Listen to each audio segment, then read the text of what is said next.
Ici Raymond Saint-Pierre, bienvenue à Zone Doc. André Mélenchon est un grand du cinéma d'ici. Il a beaucoup travaillé avec des enfants en fiction, comme dans des films Bac et Bottine ou La guerre des tucs, et dans des documentaires comme Les vrais perdants sur les enfants condamnés à la performance. Il dira en entrevue au Devoir qu'avec les enfants, le grand défi, c'est le casting, la sélection des acteurs. Eh bien, il a relevé ce défi de façon magistrale dans le documentaire que nous vous présentons. D'abord, il y a ce personnage très attachant qui s'appelle Kees van der Heyden. Il raconte donc à des écoliers comment il a vécu la dernière guerre mondiale dans son village en Hollande, envahi par les troupes allemandes. Vous le verrez, c'est tout un conteur. Les enfants revivent ces moments avec lui. Et puis, il y a une histoire de la jeune fille que la famille van der Heyden avait accueillie après la guerre et que Kees tente de retracer 64 ans plus tard. Est-ce qu'il y arrivera? On le saura dans ce documentaire. Voici les trains de la vie d'André Mélenchon.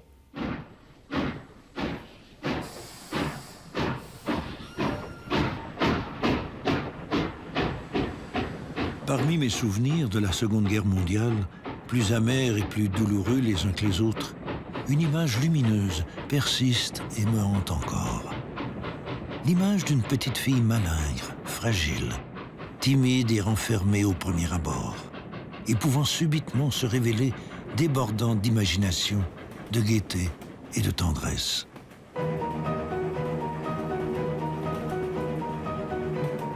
En 1948, cet enfant qui venait du pays de l'ennemi est entré dans ma vie et dans la vie de ma famille. Et elle a bouleversé à jamais le cours des choses.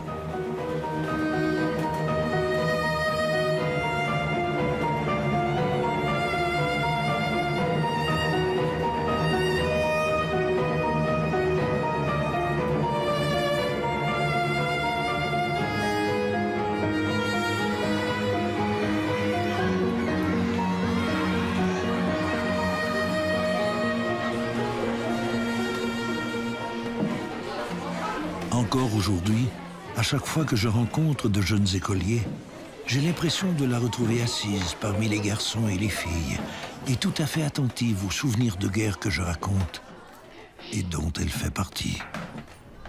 Salut tout le monde. Oui, j'ai écrit mon nom sur le tableau, là. C'est clair que je suis pas né ici, là. Je m'appelle Kees van der Heyden et je viens de la Hollande. J'étais en Hollande quand la pire de toutes les guerres est arrivée. C'était en 1940. J'avais 7 ans. Mais comment cette guerre-là a commencé? C'était quoi cette histoire-là? C'est que, comme je vous disais, à côté de la Hollande, il y avait un grand pays qui s'appelle l'Allemagne. Et en Allemagne, il y avait un drôle de chef du pays qui avait une moustache comme ça, une petite moustache carrée, une couette à travers le front. Il s'appelait Adolf Hitler. Et les gens avaient tellement d'admiration pour ce monsieur-là, là, quand ils le voyaient, ils levaient tous le bras et ils criaient « Heil Hitler !»« Salut Hitler !» Mais ce monsieur-là, il a causé la guerre. Pourquoi? Il a dit aux gens de son pays, de l'Allemagne, « Nous avons un beau pays, mais il y a juste un problème. Notre pays est trop petit. On va faire ensemble une grande Allemagne. » Et qu'est-ce qu'il voulait? Il voulait prendre tous les pays autour. Et comment? Avec ses soldats.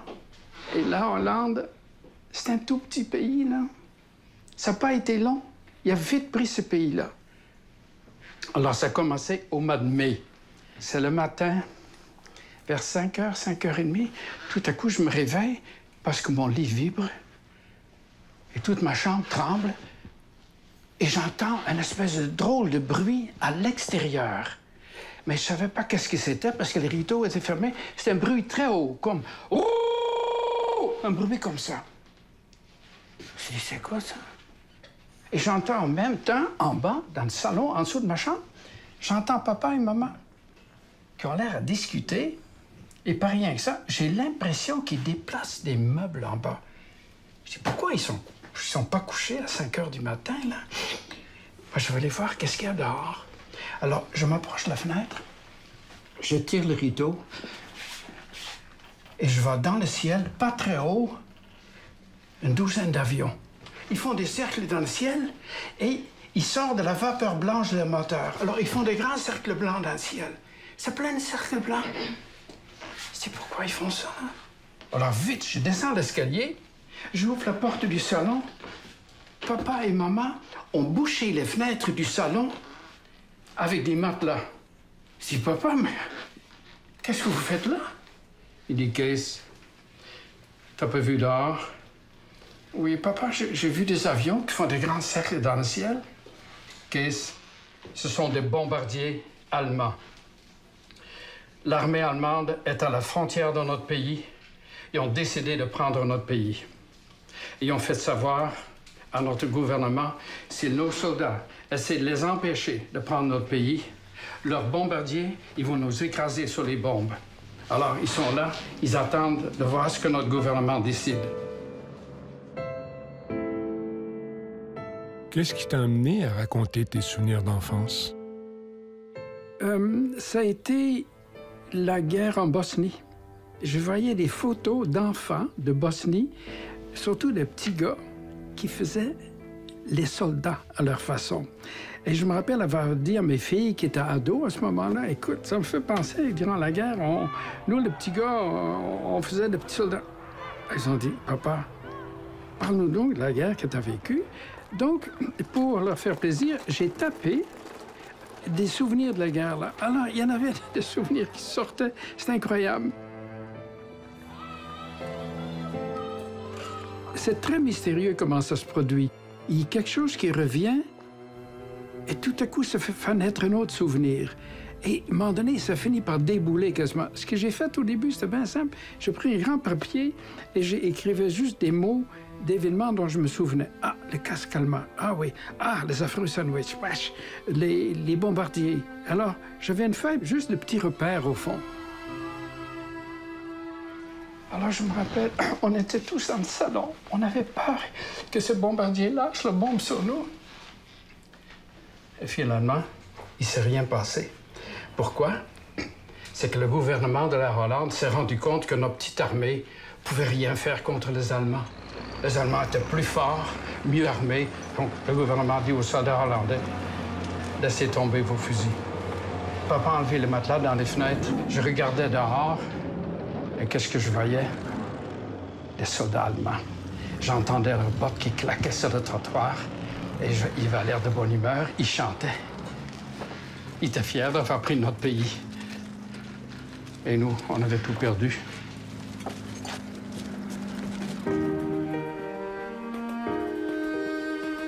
Malheureusement, je ne connaissais de cette petite fille d'origine allemande que le prénom, Traudi. Des années durant, je me suis acharné à contacter les différents organismes publics et privés de la Hollande et de l'Allemagne, susceptibles de me renseigner sur cette fillette qui avait à ce point marqué ma jeunesse. Je m'entêtais à lancer ces bouteilles à la mer qui se perdaient à l'horizon et ne revenaient jamais.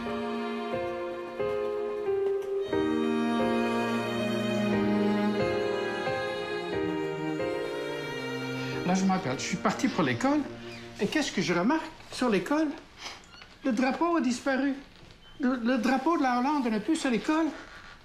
Les Allemands avaient arraché notre drapeau. Ils avaient mis leur drapeau à la place. Et ce drapeau-là, je ne sais pas si vous l'avez déjà vu, c'est celui-là, le drapeau nazi.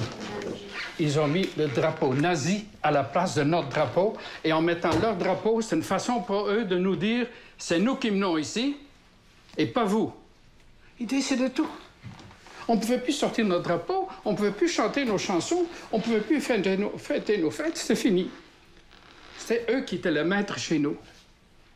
Et une des choses qu'ils avaient décidé, on n'avait plus le droit de sortir le soir. Après le coucher de soleil, tout le monde dans la maison, personne n'avait le droit de sortir. Sauf le médecin pour aller voir les malades. Et c'est pas tout. Ils ne voulaient pas de lumière dehors. Les lampadaires étaient éteints, les vitrines de magasins étaient éteintes. Il fallait boucher les fenêtres complètement, là, avec des rideaux ou avec du papier, n'importe quoi. Ils ne voulaient pas avoir de lumière.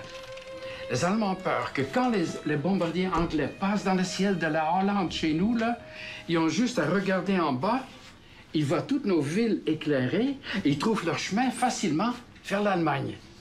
Non, ils ne veulent pas aider les pilotes anglais, donc ils ne veulent pas de lumière du tout en bas. Et quand une patrouille s'en venait dans la rue, et quelqu'un avait mal tiré son rideau, là, il n'était pas fermé comme il faut, il y avait comme une petite craque de lumière. Qu'est-ce qu'il faisait? Il pouvait ramasser les roches pour le pitcher à travers la fenêtre, et c'est pas tout. Il coupait le courant électrique pour 2 semaines. Alors, je dis, papa, ils vont rester combien de temps, là? Quand est-ce qu'ils vont s'en aller, les Allemands? Il dit, Case, je le sais pas. Tout ce que j'espère, c'est que les Anglais qui sont pas occupés, un jour, ils vont peut-être trouver des amis ailleurs, ils vont finir par venir et par chasser les Allemands. Alors, qu'est-ce qu'on faisait, nous autres, tout le temps? On écoutait la radio des Anglais. Parce qu'on n'était pas si loin que ça de l'Angleterre, ça veut dire qu'on pouvait par la radio écouter des émissions qui venaient de l'Angleterre, de la BBC, que ça s'appelait, c'est la radio des Anglais. Alors tous les Hollandais écoutaient toujours la BBC pour voir si les Anglais allaient faire quelque chose pour chasser les Allemands de chez nous. Et les Allemands savaient ça. Et les Allemands ne voulaient pas ça. Alors un bon matin, qu'est-ce qu'on a vu? Des affiches partout en ville, et c'était marqué en grosses lettres: apportez votre radio à l'hôtel de ville. Sinon, c'est la prison. Alors, tu n'avais pas le choix. Tu prenais ta radio. Tu allais à l'hôtel de ville, il prenait ta radio, il cochait ton nom, c'était fini. Alors, papa avait une idée pour sauver notre radio. C'est qu'on avait 2 radios. Une vieille affaire qui était plus bonne et une belle radio neuve. Papa a fait semblant qu'on n'avait rien qu'une radio, la vieille affaire. Il est parti avec sa vieille radio, il est allé à l'hôtel de ville. Il l'a mis sur le bureau de l'officier. L'officier a dit, « C'est quoi votre nom? » Il dit, « Van der Heide. » Il a coché le nom de papa. Il a pris la vieille radio de papa, qu'il a mis dans un entrepôt où il y avait déjà des milliers d'autres radios. Ensuite, papa est allé chez nous, dans le garage, chercher une scie. Il est monté dans la chambre à coucher de mes parents. Dans le coin de la chambre, il a arraché le tapis et avec sa scie, il a scié un beau petit trou dans le plancher. Juste la grandeur pour le radio. Il a enlevé les planches, il a pris la belle radio neuve qu'on avait, il l'a mis dans le trou, il a remis les planches, il a remis le tapis. On avait une radio secrète. On avait juste à la sortir le soir, la brancher et écouter les nouvelles. Ben moi, qu'est-ce qui m'a impressionné, c'était son père puis ses idées. C'est surtout ça. Comme son idée de creuser un trou puis mettre la radio dans le trou. Moi, je l'ai trouvé intéressante, cette idée. Ce qui m'a le plus impressionné, c'est le matin, quand il s'est réveillé puis qu'il a appris qu'il y avait les Allemands venaient envahir son pays. Puis quand il voyait les avions qui faisaient des tours, puis ça faisait un sac blanc. Puis quand il fallait tout cacher leurs fenêtres avec du papier collant, puis tout, et des matelas. Je trouvais ça impressionnant, là. Disons que si moi, j'avais vécu ça, je capoterais un peu. Les trucs à son père. Les trucs qu'il faisait pour cacher la radio, puis j'ai trouvé ça ingénieux. Ben, c'est un peu qu'il n'y ait pas un droit de télévision. Ben, pas de télévision, mais de radio, ça m'a impressionné. Je trouvais ça spécial, un peu. Les Allemands n'étaient pas fous, hein?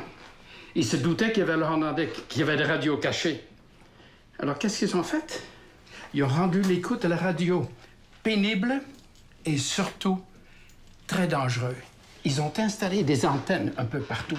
Et les antennes des Allemands diffusaient des ondes et les ondes gâchaient le son de la radio. Quand tu ouvrais la radio pour écouter une nouvelle, t'entendais pas de nouvelles, t'entendais une espèce de craquement.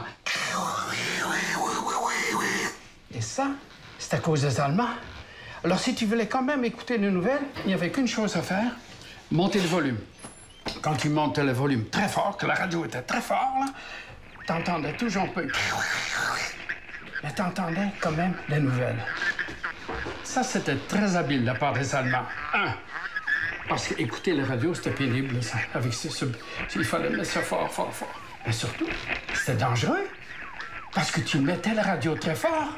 Donc, les patrouilles qui se promenaient dans la rue tout le temps, les Allemands, ils pouvaient se rendre compte qu'il y avait une radio dans une maison. Et ils étaient devenus très sévères. C'était pas juste les prisons. Ils avaient même commencé à fusiller des gens qui avaient gardé une radio. Mais je vous disais que papa avait toujours des plans. Papa nous avait dit, les enfants, je vais écouter la nouvelle de la BBC à tous les soirs, mais vous savez, c'est dangereux parce que je vais être obligé de monter le volume. Donc, les patrouilles dans la rue peuvent se rendre compte qu'on a une radio chez nous.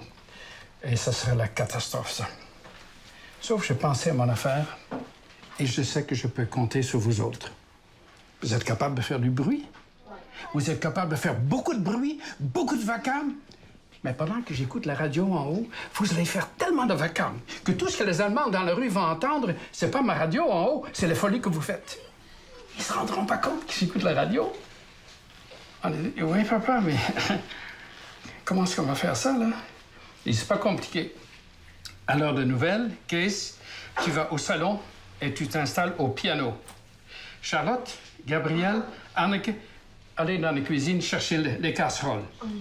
Et allez vous installer autour du piano. Maman va à la fenêtre, elle va lever un tout petit peu le rideau noir pour voir s'il y a quelque chose dans la rue, s'il y a des soldats dans la rue. Et dès qu'elle va en danger, elle va vous crier « Allez-y !» Je suis assis devant le piano, mes frères et sœurs étaient là avec les casseroles, et tout à coup, maman crie « Allez-y !» Alors, moi, je fais ça sur le piano, et mes frères et mes petits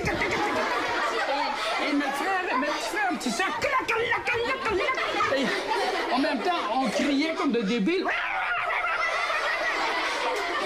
Et on avait du fun tous les soirs, là, à faire du bruit, mais pas rien que ça. On était surtout fiers. Parce qu'on était plus fins que des cochons. Les Allemands devaient dire « Ils sont bien cinglés, ces enfants-là. » On savait qu'on n'était pas cinglés, on était tout simplement plus fins qu'eux autres.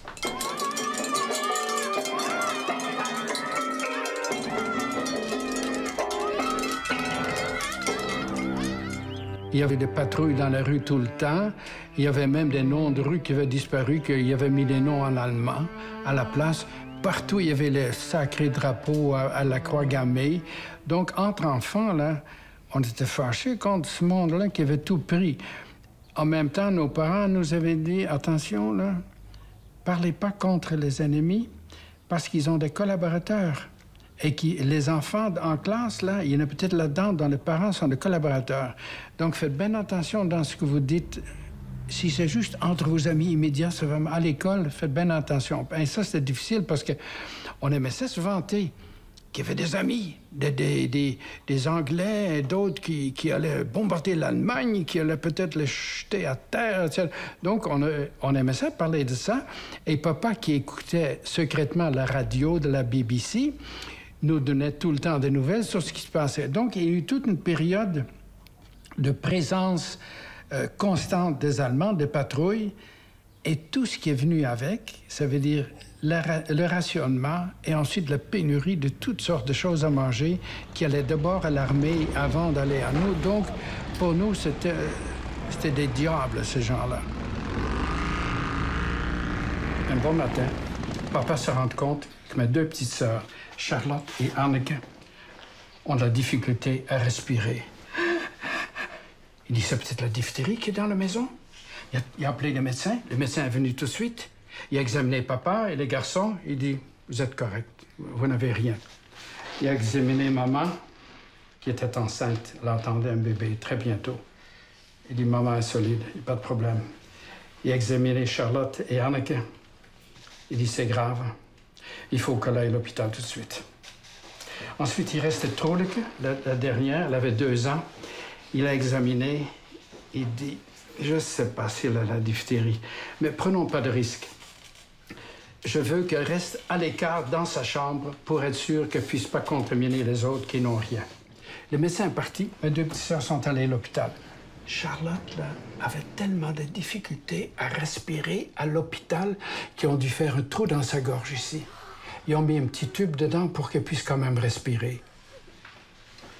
Un beau matin, papa monte pour aller porter quelque chose à manger à ma petite sœur Troleke, qui était toujours seule dans sa chambre. Papa est arrivé, il a ouvert la porte et la petite était morte de la diphtérie. J'entends tout à coup maman qui pleure, qui crie en haut. Je monte l'escalier pour voir qu'est-ce qui se passe. Donc, je m'approche de la chambre et je vois ma petite sœur est couchée dans le lit.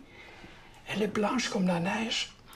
Je vois que ses lèvres sont comme bleues, on dirait, ses petits yeux fermés. Et maman le secoue comme si elle voulait la réveiller. Maman ne pouvait pas la réveiller. Elle était morte. On était triste d'avoir perdu notre petite sœur à cause de cette maudite maladie-là, de la diphtérie. Un mois plus tard, maman qui était enceinte a donné naissance à un petit bébé, une autre petite fille qu'on appelait Elke. Mais la diphtérie était encore là. Et un bon matin, maman a trouvé la petite morte dans son berceau. On avait perdu 2 petites sœurs dans pratiquement un mois à cause de cette maladie de la guerre, la diphtérie. Ben, quand il a perdu ses sœurs, c'était triste. Il y avait une petite sœur juste un mois, puis elle est déjà morte. Puis une autre petite sœur qui est morte aussi. Ça, c'était un peu triste à cause d'une épidémie de maladie. Je trouvais ça vraiment triste. En plus, les symptômes que ça donnait, je trouvais ça vraiment malheureux pour eux. Un moment donné, il disait, puis là, il était plus capable de respirer, là, ça me stressait en même temps. Puis là, je devenais triste un petit peu, là.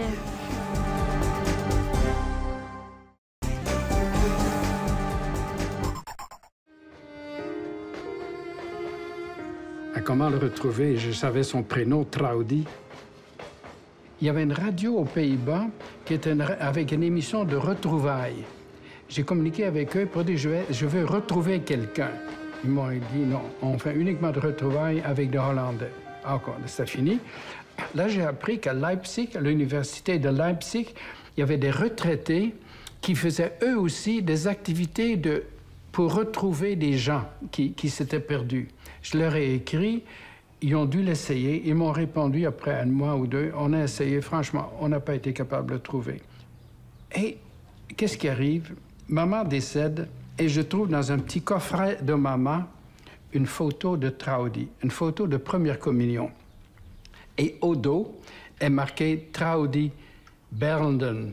Donc j'avais son nom de famille et c'était pas tout. Il y avait l'empreinte du photographe qui avait un atelier où? À Vienne. Je dis, pour moi, elle devrait venir pas loin de Vienne.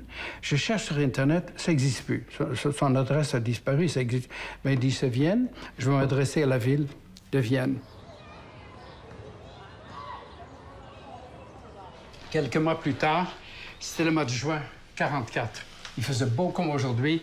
On était tous en classe, je me rappelle, en train d'écouter le professeur, quand tout à coup, on entend brrr, brrr, brrr, un bruit de moto dans le cours de l'école. On regarde tous par la fenêtre. Et qu'est-ce qu'on va entrer dans le cours de l'école? Des Allemands en moto. On disait, mais qu'est-ce qu'ils font ici, les cochons, là? Dans le cours de l'école? Hey, vous n'en avez jamais eu, là? Ça n'a pas pris 2 minutes que tout à coup, ça frappe à la porte. Le directeur entre dans la classe. Il avait l'air un peu déprimé. Les enfants, j'ai une mauvaise nouvelle. Vous avez vu les Allemands qui sont entrés dans le cours de l'école.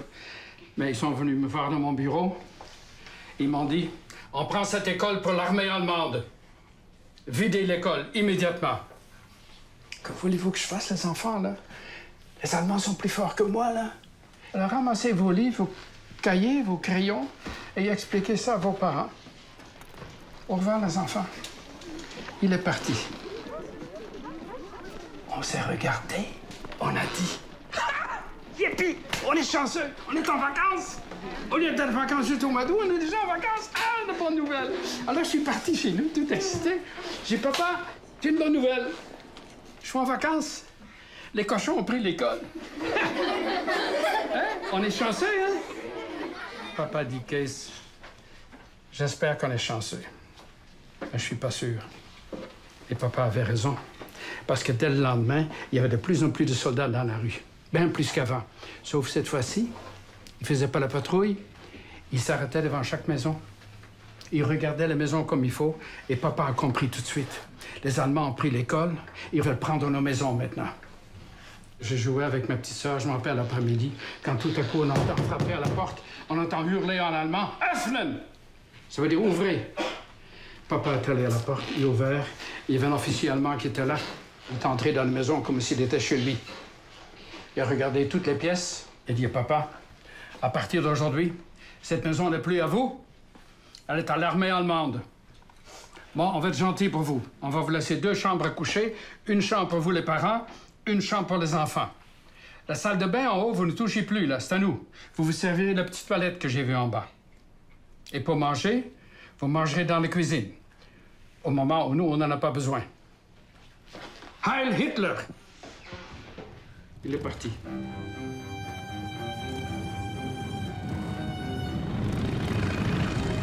Il y avait une véritable colère contre l'occupant, parce qu'il prenait toutes les places, décidait tout.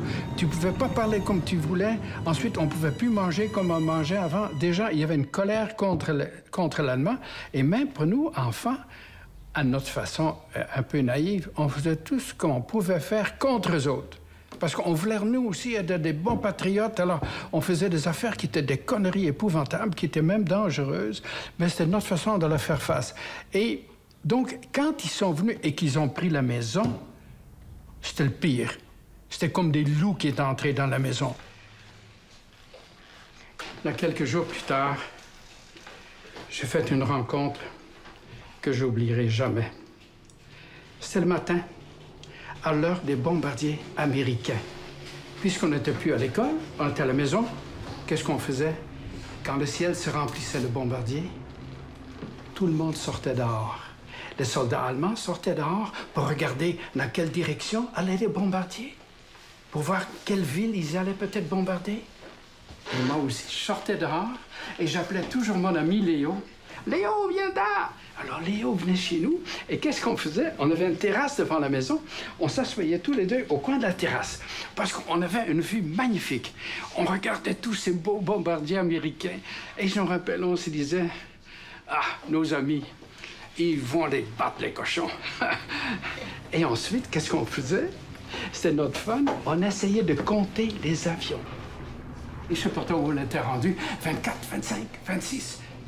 Quand tout à coup, on entend un cri en allemand qui vient de l'autre extrémité de la terrasse. Et je dis, Léo, il y a un Allemand qui nous appelle. Ah, dit que ça ne coûte pas les Allemands, là. On regarde les bombardiers, nos amis qui vont bombarder l'armée allemande. Je dis, OK. Alors, on continue à compter. On a rendu 34, 35, 36. Quand tout à coup, le soldat crie deux fois plus fort, « Come here !» Alors, j'ai regardé. Il y avait un soldat allemand qui était là. Il nous faisait signe de venir. C'était Léo, viens-t'en, là. On est partis tous les deux à l'autre extrémité de la terrasse. Le soldat était là. On ne voulait pas le regarder. Je me suis mis à côté. Léo était là. On regardait à terre, mais je regardais du coin de l'œil parce que le soldat, il fouillait dans sa poche. Je dis, qu'est-ce qu'il fait là, là? Et tout à coup, il sort de sa poche un portefeuille. Je le regardais d'un coin d'œil. Puis là, il était en train de fouiller dans sa poche pour chercher quelque chose. Après, il en sort un portefeuille. Et puis, dans son porte-monnaie, il a sorti une photo et il nous l'a montrée. Il nous la montre. Puis là, nous, on sait pas ce que c'est. C'est 5 enfants avec un père et une mère. Le soldat allemand, il se pointe lui, puis ensuite, il pointe la photo. Moi puis Léo, on comprenait pas, on savait pas ce qui se passait. Puis je dis, coudonc, c'est une famille que t'as tuée? On s'est juste dit que la photo était bien normale, mais par contre, le soldat nous a fait signe comme si lui était sur la photo. On a bien regardé chaque personnage de la photo, mais on n'a trouvé aucune ressemblance. Sauf qu'à un moment donné, il a précisé que c'était comme si lui, il était un personnage, mais qu'il était le père. Donc, on a regardé le père et la ressemblance était identique. Ah, je comprends, là. C'est votre femme? Ah, puis vos enfants. Puis là, il disait famille en pointant sa photo, bombardement, pouf, pouf, pouf. Puis là, il avait dit un mot en sa langue. Et puis là, il commençait à avoir les larmes aux yeux, il a commencé à pleurer. Et il a pointé ses 5 enfants, puis sa femme, puis il a dit capote. Donc, ça voulait dire que c'était fini. On a compris qu'il s'était mort. Et en pleurant, il fait comme ça, capote. Tout à coup, on a compris. Sa femme et ses 5 enfants, ils sont tous morts. Sous les bombes de nos amis. Pour nous, c'était plus un soldat, c'était plus un cochon, c'était un papa qui avait tout perdu. On devait être tellement triste, on ne savait plus quoi faire. On s'est sauvés, il a dit, oui, mais les bombardiers, ils bombardent l'armée, là. Mais ils jettent aussi des bombes sur des gens qui n'ont rien fait. Mais c'est triste, ça. On avait hâte que ça finisse. C'était tellement vif, tout ça, là, que ça m'émouvait, là. Tout à coup, l'histoire du papa, là, peut-être parce que j'étais rendu papa à moi-même, je sais pas, ça me broyait le cœur. J'ai trouvé ça tellement terrible. Je l'avais trouvé triste enfant, mais je trouvais ça encore plus triste maintenant. Et je trouvais encore plus que la guerre, c'était quelque chose d'absurde où tout le monde perd.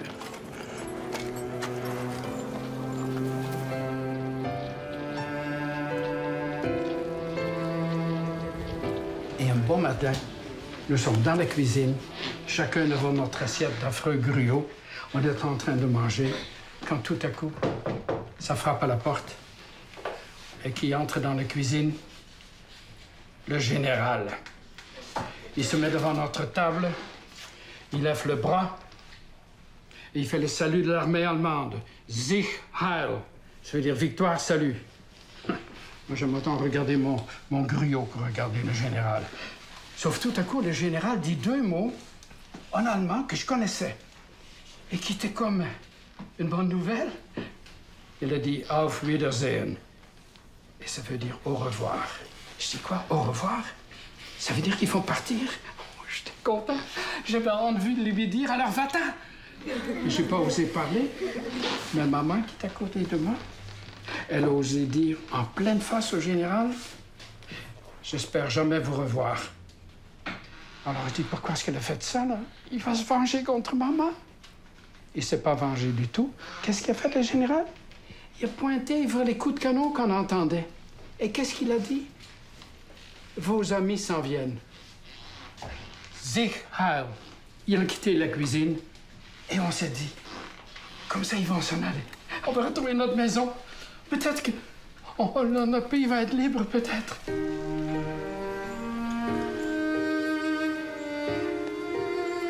Lettre adressée aux archives de la ville de Vienne. À qui de droit?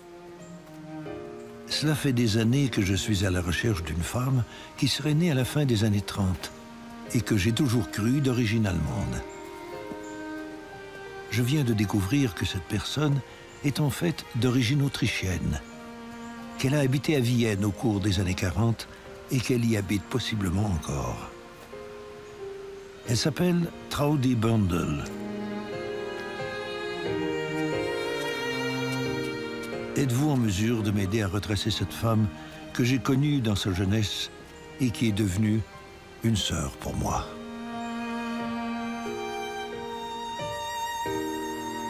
Mais il reste pendant ce temps-là, il y a quelque chose d'extraordinaire qui est arrivé chez nous. Un bon après-midi, il y a une voiture qui s'est arrêtée devant la maison. Et qui est sortie de cette voiture-là? Une femme de la Croix-Rouge, avec une Croix-Rouge ici. Elle n'était pas seule. Elle est venue avec une petite fille qui avait peut-être 8 ans. Mec, parle avec un petit manteau de misère, avec un cordon autour du cou, avec un carton. Son nom était dessus, son adresse était dessus. Et il y avait une petite boîte de carton, c'était sa valise. La femme est allée à la porte. Maman a ouvert. Elle a confié la petite à maman. Et je ne savais pas ça, moi. Quand moi, je suis revenu chez nous pour les vacances, je rentre dans la maison et je vois là une petite fille que je ne connais pas. C'est qui cette petite fille? C'est maman. C'est qui la petite? Je ne la connais pas, là. Qu'est-ce? Elle s'appelle Traudi. Maman, je ne connais pas Traudi. Qu'est-ce? C'est une petite fille allemande. J'ai décidé d'accueillir chez nous un enfant allemand. La petite a beaucoup souffert, elle vient de loin. La ville où elle vit est complètement détruite par les bombes. Elle a encore peur à tous les bruits parce que ça lui rappelle les bombes. Elle avait presque rien à manger chez eux. La petite, elle a souffert de la guerre, là. Elle vient quelques mois chez nous pour vivre une belle vie. Et je suis sûr que vous êtes capable de la traiter comme votre petite sœur. Et tout à coup, je me suis souvenu du papa soldat qui avait perdu ses 5 enfants, qui n'avait rien fait, 5 enfants allemands. J'étais content qu'on fasse quelque chose pour Traudi. Alors, c'était comme notre petite sœur. On l'a tellement aimée. C'était un peu compliqué au début parce qu'elle parlait allemand. Elle parlait la même langue que les soldats qui avaient occupé notre maison. Mais elle a appris le hollandais assez vite. On aimait tellement la petite Traudi que quand elle partit, 5 mois plus tard, parce qu'elle venait juste pour un certain temps, on était tous tristes de voir partir notre petite sœur. Et papa lui a donné une lettre pour donner à ses parents. Et dans la lettre, papa écrivait en allemand, bien sûr, « On aime tellement la petite Traudi, elle peut revenir passer ses vacances chez nous si elle veut. » Elle est revenue un deuxième fois, un troisième fois. Ensuite, on est parti pour le Canada. Et j'ai complètement oublié Traudi pendant 40 ans. Après 40 ans au Canada, je me suis dit, quand j'ai écrit mon livre, La guerre de ma cour, j'ai dit, il y avait la petite Allemande. J'aimerais ça le retrouver. Je me suis adressé à l'Institut des archives de la Deuxième Guerre mondiale aux Pays-Bas. Ils ne m'ont pas donné d'informations précises, mais ils m'ont envoyé un article de journal d'un journaliste qui avait découvert une infirmière, quelqu'un qui avait été infirmière après la guerre et qui s'est occupé d'enfants allemands qui étaient venus aux Pays-Bas.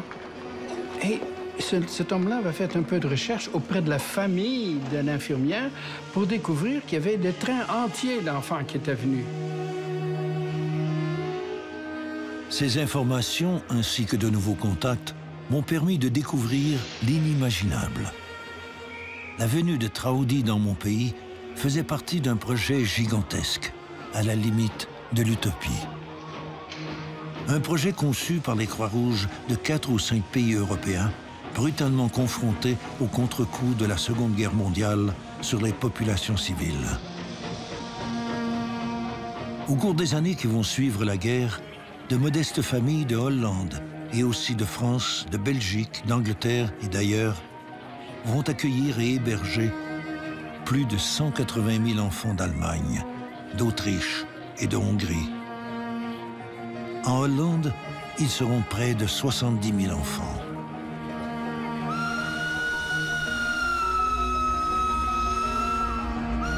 Après avoir connu les horreurs reliées au train de la mort, les Européens vont découvrir les circuits de ces trains de la vie, imaginés et encadrés par des centaines d'hommes et de femmes de cœur.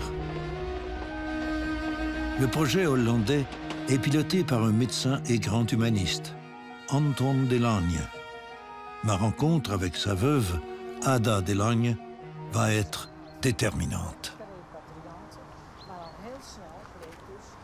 Je ne savais pas que ça existait, le cas américain. Ce n'est que grâce aux écrits d'Ada que je découvre que tous les enfants allemands qui arrivaient en train, ils arrivaient à Venlo. Donc, il y allait dans ce camp-là, qui est une espèce de camp de quarantaine.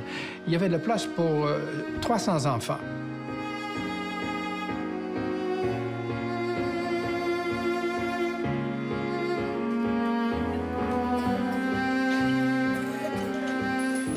Kinderen die allemaal geleden hadden onder de oorlogshandelingen. Ondervoede kinderen kwamen hier naartoe. Ze werden medisch onderzocht. Dan mochten ze pas naar de pleeggezinnen toe. En zeker dokter Bakkert uit Maastricht was hier op het kamp werkzaam en deed al die kinderen onderzoeken. Want als ze niet gezond waren, mochten ze niet naar het pleeggezin. Dan gingen ze hier in quarantaine. Kinderen werden onderzocht en dan mochten ze 8 weken op vakantie hier in de buurt. Het was geweldig voor die kinderen, maar het was ook verschrikkelijk, want je was van huis weggehaald. Vader en moeder kwijt en dan breng je naar een ander land waar je de taal niet verstaat. Helemaal niks van begrijpen wat hier allemaal gebeurt. De meeste kinderen werden opgevangen en werden omdat ze weer aangesterkt, dan gingen ze later weer allemaal terug. Duitsland, Oostenrijk, Hongaarse kinderen die hier kwamen.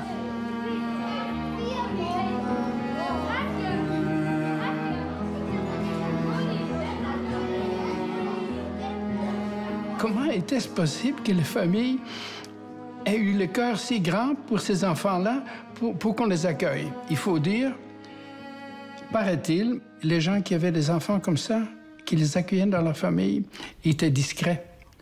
Parce qu'il y avait des Hollandais qui ne le prenaient pas. Les Allemands, ils l'ont voulu, la misère, ils l'ont eu. Ils ont eu ce qu'ils méritaient. Mais il y avait des familles qui n'avaient pas du tout cette opinion-là, pour qui les enfants étaient des victimes.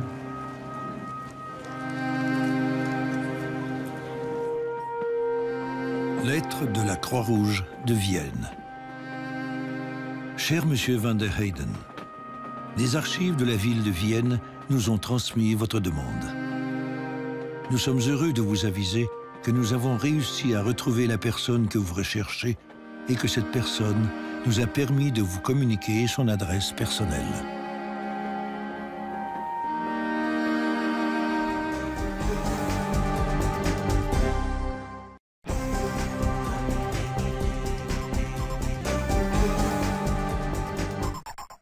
D'abord, je n'oublierai jamais l'arrivée du facteur ici, avec la petite lettre, avec des petites barres bleues et rouges. Tout ça. Écoute, j'en braillais, là. C'était tellement émouvant d'avoir enfin la nouvelle de Traudi. En tout cas, j'ai décidé de lui écrire, mais je ne savais pas dans quelle mesure elle avait le goût de parler de ces affaires-là. Mont-Saint-Hilaire, le 7 avril 2004. Cher Traudi, le temps a filé si vite. Il y a déjà bientôt 60 ans que nous nous sommes vus dans notre maison de Oosterwijk, en Hollande. Je vous ai cherché pendant de longues années, car je voulais reprendre contact avec la petite fille autrichienne que nous avions accueillie chez nous quelque temps après la Deuxième Guerre mondiale. Vous étiez comme notre petite sœur. Vous m'avez grandement aidé à prendre le chemin de la réconciliation après les événements douloureux de cette guerre. Je trouve votre image à plusieurs reprises dans notre album de famille. Accepteriez-vous d'échanger des lettres avec moi? J'ai écrit mes souvenirs d'enfant, et vous, Traudi, y avez une place importante, comme la petite Autrichienne qui, sans le savoir, nous a montré à nous, enfants, le chemin de la paix. J'ai hâte d'avoir de vos nouvelles. Kees van der Heijden.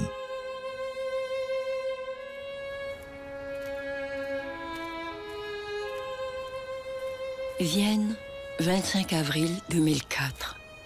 Cher, très cher Kees, le mois dernier, j'ai reçu la lettre d'enquête de la Croix-Rouge me demandant si j'étais la Traudi Berndel. 56 ans après mon premier départ pour la Hollande, en mars 1948. J'ai pleuré de bonheur. J'ai souvent pensé à tout le monde. Je vous ai tous beaucoup aimés. Surtout tante Thérèse, ta maman. Elle était vraiment une bonne dame, une lady. Sur toutes les photos, elle est toujours à mes côtés. Jamais personne ne m'a laissé sentir que j'étais une enfant d'une puissance ennemie. D'ailleurs, comme enfant, on ne sait pas ça. Je me réjouis déjà de ta réponse. Je t'embrasse. Traudi.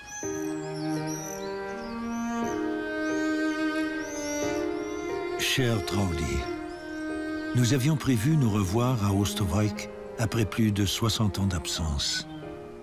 Nous retrouver devant cette maison, sur cette même terrasse, où nous avions vécu, toi et toute notre famille, tant de moments de bonheur, de tendresse et de paix.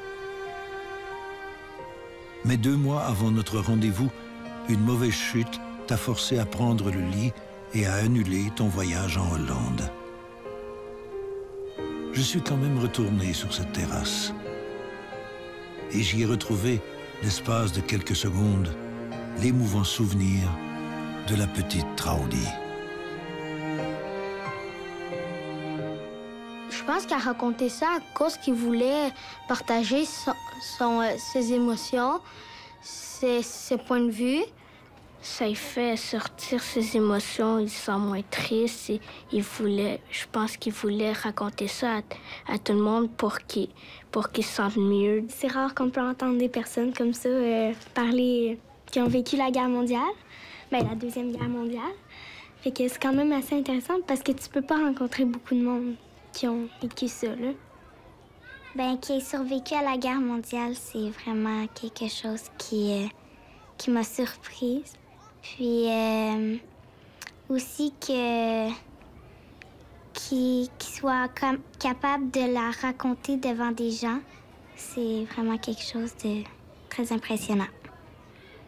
D'après moi, c'est pour informer les personnes que la Deuxième Guerre mondiale, c'était pas vraiment une partie de plaisir parce que y a beaucoup d'enfants qui jouent aux jeux vidéo, puis ils disent ouais, des fusils, je mitraille tout le monde, mais c'est pas ça, là. Dans la vraie vie, c'est terrible. Tout le monde s'entretue pour le pouvoir. Moi, je croyais que c'était eux avec les fusils qui se battaient vraiment comme en une ligne, puis une autre ligne qui je croyais pas que c'était dans les pays vraiment. Mais moi, je pense que ça sert à essayer de faire comprendre aux personnes que la guerre, ben il y a une fin après. Puis après, tu peux faire la paix avec la personne parce que ça sert à rien faire la guerre. Parce qu'il y a peut-être des personnes qui payent pour même s'ils n'ont rien fait. Hallo? Hört ihr mich? Warte, wait. This is just a test now. Okay, that's fine. It's just a test, right? Yeah? Okay. So. Kees, do you see us? Yes, I do. But I don't see you. You don't see me? No. I see Traudi, do I? Yes. But I think you have to click on the left side on videos so we can see you as well. Okay. Just a second.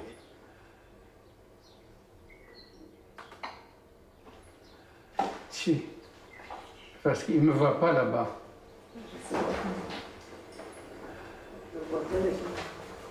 Je vois Traudi très bien, mais...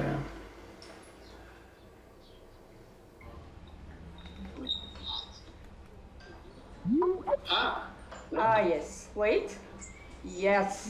Okay, we see you, Kees. Just a moment, Kees, please. Okay. Just 1-2 moments. Ah, beautiful.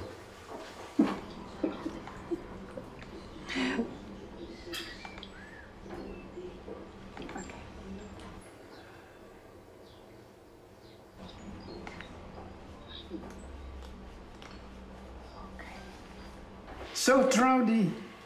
Hello. Hello, liebe Traudi. How do you do? Beautiful. Beauty. I'm so glad to see you. Ist so. After 60 years, the last time we met in Oosterwijk was 60 years ago. No. 64 years. Oh, 60.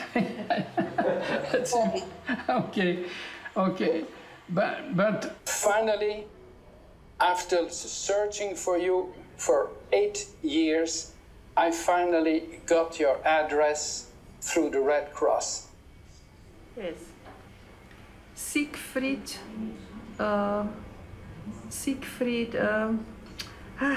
Schmidt. Siegfried Schmidt. Yeah, Siegfried Schmidt. Ja, genau. When I got the letter from Siegfried Schmidt, yes, I was crying. I was so happy to finally have your address. Yes. So, Traudi, do you remember my mother? Yes. Yes. Beautiful woman.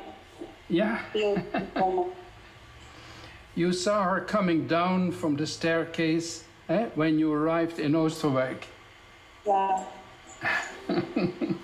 But, you know, do you remember the book that my father gave you? Pink, Traudi kam zum Rundfunk. Do you remember the little book? Yeah. Yeah, that's it. So, in that book, Traudi was a star. Yeah. But today, you are a star for thousands of children here.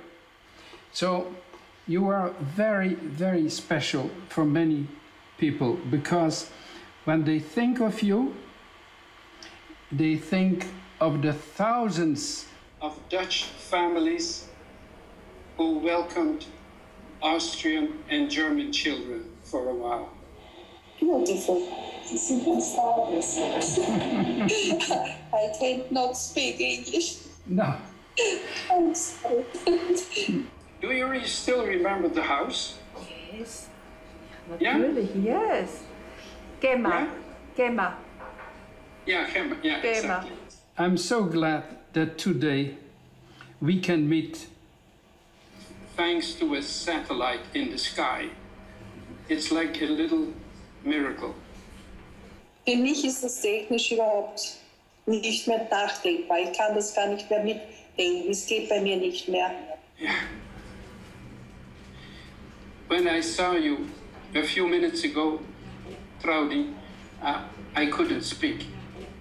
My throat was all tight. So there was so much emotion. Jungbast, wie sagt man Schnaps auf Englisch? Schnaps. You have to drink a little bit of hot water, damit die Gurgel wieder schmiert. It was really great meeting you. I can hardly... Now I'm going to tell everybody that I finally met you. Entschuldigen. Excuse me. So, Frau Dummer, sagen Sie, es tut mir leid, dass das letzte Mal nicht dass das nicht funktioniert hat. Aber mir ist so schlecht gegangen, das kann ich nicht mehr wirklich einmal richtig erklären. Und ich bin froh, dass das heute so ist. And that is fine. You were still my sister. Even if I couldn't meet you, you were still there. Und ich will ihm noch sagen, ich kenne mein Leben.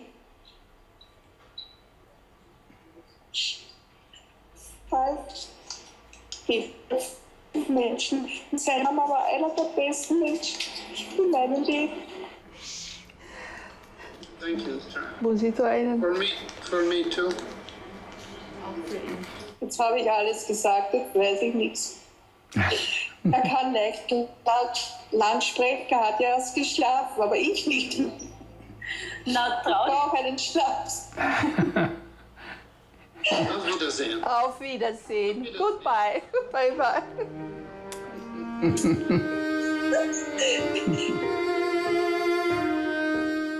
C'était Zone Doc. Merci d'avoir été là. À la prochaine.